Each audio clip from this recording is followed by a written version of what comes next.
Assalamualaikum warahmatullahi wabarakatuh. Di sini saya akan menjelaskan cara untuk membuat program untuk mengecek apakah penjumlahan dari dua bilangan itu adalah bilangan prima atau bukan. Pertama, kita tuliskan terlebih dahulu include IOStream yang merupakan file header agar kita dapat menggunakan fungsi cin, cout, endline, dan sebagainya. Setelah itu kita tuliskan using namespace std yang merupakan sintak agar dapat menggunakan semua fungsi dan file. Lalu di bawahnya kita tuliskan in main yang merupakan fungsi utama dan program utama diletakkan sesudah fungsi ini. Lalu kita buka dengan tanda kurung kurawal buka. Setelahnya kita deklarasikan variabel beserta tipe data yang digunakan dalam program ini, yaitu kita tuliskan in A, B, C, I, cek 1 kita inisialisasikan nilainya sama dengan 0, cek 2 kita inisialisasikan nilainya sama dengan 0, serta cek 3 juga kita inisialisasikan nilainya sama dengan 0. Lalu kita tuliskan cout masukkan bilangan pertama dan cin A yang digunakan untuk memasukkan nilai ke dalam variabel A. Setelahnya, kita tuliskan cout masukkan bilangan kedua dan cin B untuk memasukkan nilai ke dalam variabel B. Lalu, kita gunakan pernyataan for dengan inisiasi I sama dengan 2, perubahan kondisi I kurang dari sama dengan A, dan perubahan I++. Lalu, kita gunakan pernyataan if dengan kondisi A modulo I sama dengan 0. Dan statementnya yaitu cek 1++. Di bawahnya, kita gunakan pernyataan for dengan inisiasi I sama dengan 2, kondisi I kurang dari sama dengan B, dan perubahan I++. Dan kita kembali menggunakan pernyataan if dengan kondisi B modulo I sama dengan 0, dan statementnya yaitu cek 2++. Di bawahnya lagi, kita gunakan pernyataan if dengan kondisi cek 1 sama dengan 1, dan cek 2 sama dengan 1. Dan kita di sini inisialisasikan variabel C itu nilainya sama dengan A ditambah B. Kemudian kita kembali menggunakan pernyataan for dengan inisiasi I sama dengan 2, kondisi I kurang dari sama dengan C, dan perubahan I++. Lalu kita tuliskan pernyataan if dengan kondisi C modulo I sama dengan 0. Dan statementnya yaitu cek 3++.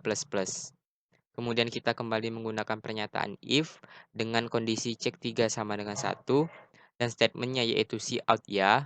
Dan jika tidak, kita tuliskan else dan cout-nya yaitu tidak. Dan kita akhiri program ini dengan tanda kurung kurawal tutup. Kemudian kita jalankan programnya.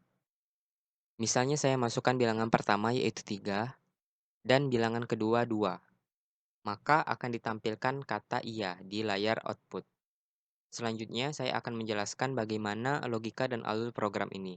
Pertama, kita diminta untuk memasukkan bilangan pertama, artinya kita diminta untuk memasukkan nilai ke dalam variabel A, di mana nilai yang kita masukkan ke dalam variabel A tadi yaitu 3.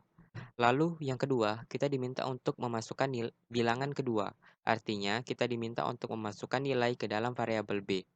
Nilai dalam variabel B yang kita masukkan tadi yaitu 2. Lalu kita bertemu dengan pernyataan for dengan inisiasi I sama dengan 2, kondisi I kurang dari sama dengan A, dan perubahan I++. Nilai I itu kita mulai dari 2. Apakah 2 kurang dari sama dengan A, di mana nilai A tadi 3? Karena iya, 2 kurang dari sama dengan 3. Lalu kita ke pernyataan if dengan kondisi A modulo I sama dengan 0. A artinya 3, modulo I sama dengan 2. Apabila 3 kita bagi dengan 2, sisa pembagiannya itu tidak sama dengan 0. Maka kita tidak akan mengeksekusi cek 1++. Lalu kita kembali ke I++, nilai I yang terakhir yaitu 2. 2 ditambah 1 sama dengan 3. Karena 3 masih kurang dari sama dengan 3, maka kita ke pernyataan if A modulo I sama dengan 0. 3, apabila kita bagi dengan 3, maka sisa pembagiannya sama dengan 0. Artinya, dia memenuhi kondisi di pernyataan if ini. Lalu kita ke cek 1++, yang berarti nilai cek 1 tadi kita inisiasikan nilainya 0, maka cek 1++ artinya cek 0 ditambah 1 sama dengan 1. Yang berarti nilai cek 1 sekarang yaitu 1. Lalu kita kembali ke I++, nilai I yang terakhir yaitu 3, maka nilai I sekarang yaitu 3 tambah 1 sama dengan 4. Karena 4 itu tidak kurang dari sama dengan 3, oleh karena itu pernyataan for ini berakhir. Selanjutnya kita masuk ke pernyataan for yang kedua, dengan inisiasi I sama dengan 2, I kurang dari sama dengan B, dan perubahan I++.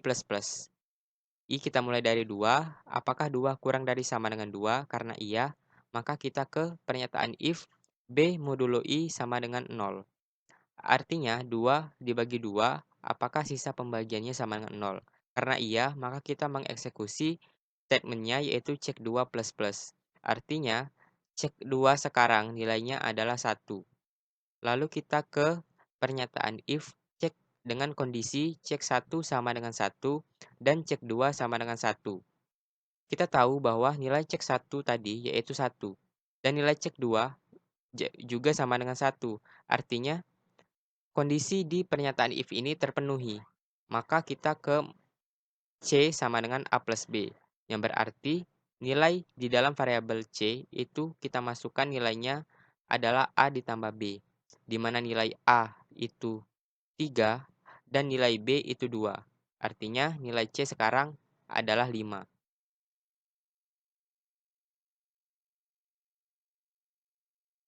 Kemudian kita masuk ke pernyataan for I sama dengan 2, I kurang dari sama dengan C, I plus plus.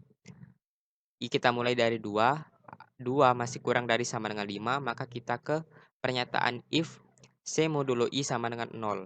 Artinya 5 apabila kita bagi dengan 2, apakah sisa pembagiannya sama dengan 0?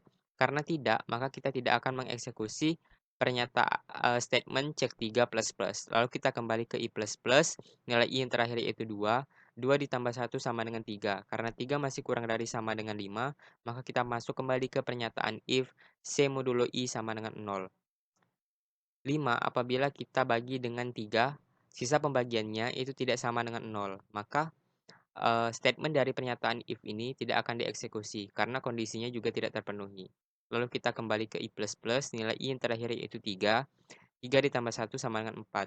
4 apakah kurang dari sama dengan 5? Karena iya, maka kita kembali masuk ke pernyataan if dengan kondisi C modulo I sama dengan 0. 5 apabila kita bagi dengan 4, sisa pembagiannya itu tidak sama dengan 0. Maka kita kembali ke I++, nilai I yang terakhir yaitu 4. 4 ditambah 1 sama dengan 5. Karena 5 masih kurang dari sama dengan 5, maka kita masuk ke pernyataan if C modulo I sama dengan 0. 5 kita bagi dengan 5, maka sisa pembagiannya yaitu 0, sehingga dia memenuhi kondisi di pernyataan if. Lalu kita masuk ke cek 3 plus plus, artinya nilai cek 3 sekarang yaitu 1. Lalu kita kembali ke I++, nilai I yang terakhir yaitu 5. 5 ditambah 1 sama dengan 6. Karena 6 tidak kurang dari sama dengan 5, artinya pernyataan for ini juga akan berhenti. Lalu kita masuk ke pernyataan if dengan kondisi cek 3 sama dengan 1. Akan kita cek apakah cek 3 sama dengan 1. Karena kita ketahui nilai cek 3 tadi sama dengan 1, artinya dia memenuhi kondisi di pernyataan if ini. Lalu kita masuk ke cout ya. Karena dia memenuhi kondisi di pernyataan if ini, artinya cout-nya juga akan dieksekusi. Maka dari itu di tampilan layar output akan ditampilkan kata iya.